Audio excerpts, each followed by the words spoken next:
कार्तिक माह के शुक्ल पक्ष के षष्ठी को छठ पूजा मनाया जाता है, जिसे छठ पर्व या सूर्य षष्ठी व्रत की पूजा भी कहते हैं।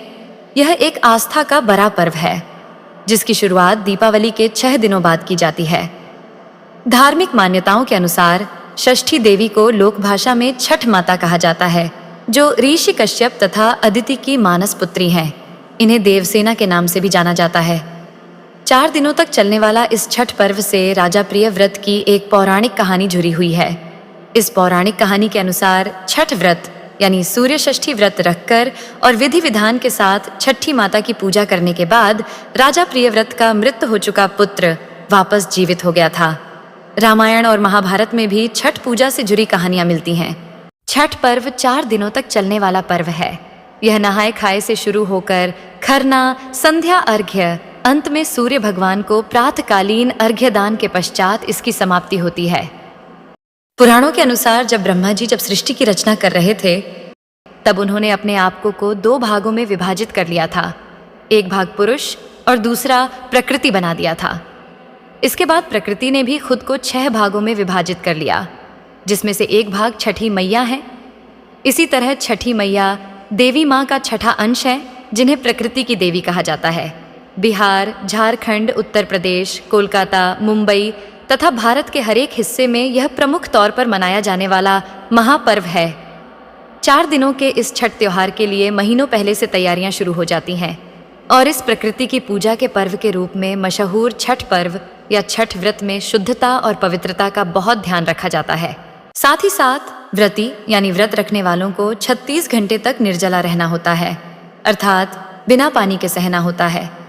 इसलिए यह छठ व्रत बहुत कठिन भी होता है। मान्यता है कि छठ व्रत को पूरी पवित्रता और सच्चे मन से करने पर बड़ी से बड़ी मनोकामना पूरी हो जाती है और यह छठ व्रत सूर्य को अर्घ्य देने और छठी मैया की पूजा करने से ही पूरा होता है। छठ पूजा की शुरुआत हमें कई पौराणिक कहानियों में मिलता है। पौराणिक कहानियों के अनुसार त्रेता युग में माता सीता और द्वापर युग में द्रौपदी ने छठ पूजा का व्रत रखकर सूर्यदेव और छठी मैया को अर्घ्य दिया था। आइए छठ पूजा के इतिहास की शुरुआत की कहानी विस्तार से जानते हैं। एक पौराणिक कथा के अनुसार राजा प्रियव्रत के घर में मृत संतान पैदा हुआ, जिसके जन्म से राजा प्रियव्रत बहुत दुखी थे क्योंकि उनको कोई संतान नहीं थी। उन्होंने महर्षि कश्यप को अपनी समस्या बताई। महर्षि कश्यप ने उन्हें पुत्रेष्टि यज्ञ कराने की सलाह दी। यज्ञ के दौरान आहुति के लिए बनाई गई खीर रानी मालिनी को खाने के लिए दी गई। खीर खाने से रानी गर्भवती हुई और उन्होंने एक पुत्र को जन्म दिया, लेकिन दुर्भाग्य से वह बच्चा मृत पैदा हुआ। राजा प्रियव्रत पुत्र के शव को लेकर श्मशान घाट गए और दुख में डूबकर वे अपना प्राण त्यागने ही वाले थे कि तभी ब्रह्मा जी की मानस पुत्री देवी षष्ठी प्रकट हुई। देवी ने राजा से कहा, मैं सृष्टि की मूल प्रवृत्ति के छठे अंश से उत्पन्न हुई हूँ, इसलिए मेरा नाम षष्ठी है। तुम मेरी पूजा करो और लोगों में इसका प्रचार प्रसार भी करो। तुम हताश मत होना, तुम विधिवत मेरी आज्ञा का पालन करो। तुम फलीभूत होगे, तुम्हारी मनोकामना अवश्य पूरी होगी। देवी षष्ठी के कहने पर राजा प्रियव्रत ने कार्तिक मास के शुक्ल पक्ष की षष्ठी तिथि को विधि विधान से उनका व्रत किया और उसी षष्ठी देवी की कृपा से उन्हें जल्द ही एक स्वस्थ पुत्र की प्राप्ति हुई। राजा ने पुनः पुत्र की प्राप्ति के बाद नगरवासियों को षष्ठी देवी का प्रताप बताया, उनकी कहानी को भी उजागर किया। तब से षष्ठी देवी की आराधना और उनके व्रत की शुरुआत हुई और यही सूर्य षष्ठी का व्रत छठ पूजा या छठी मैया के व्रत के रूप में मनाया जाने लगा। रामायण की कहानी के अनुसार जब रावण का वध करके श्री रामचंद्र जी, माता सीता जी और लक्ष्मण जी अयोध्या वापस लौटे, तब माता सीता ने कार्तिक मास की शुक्ल पक्ष की षष्ठी के दिन इसी छठ व्रत या सूर्य षष्ठी व्रत को कुल की सुख शांति के लिए रखा था और षष्ठी देवी और सूर्य देव की आराधना की थी।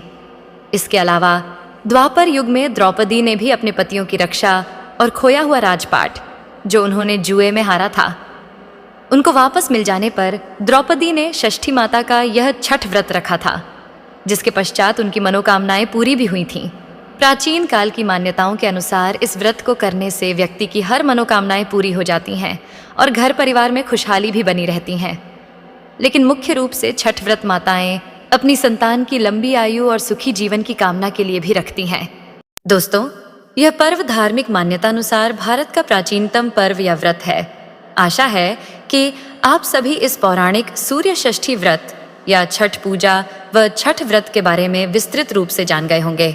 हमारी जानकारियां कुछ शोध व अध्ययनों के आधार पर रहा है। अगर किसी भी प्रकार की त्रुटि या फिर कोई भूल चूक हुई हो तो क्षमा प्रार्थी हूँ। अगर वीडियो अच्छी लगी तो सब्सक्राइब करें, लाइक करें, कमेंट करें और उसे शेयर भी जरूर करें। आप सभी का बहुत बहुत धन्यवाद।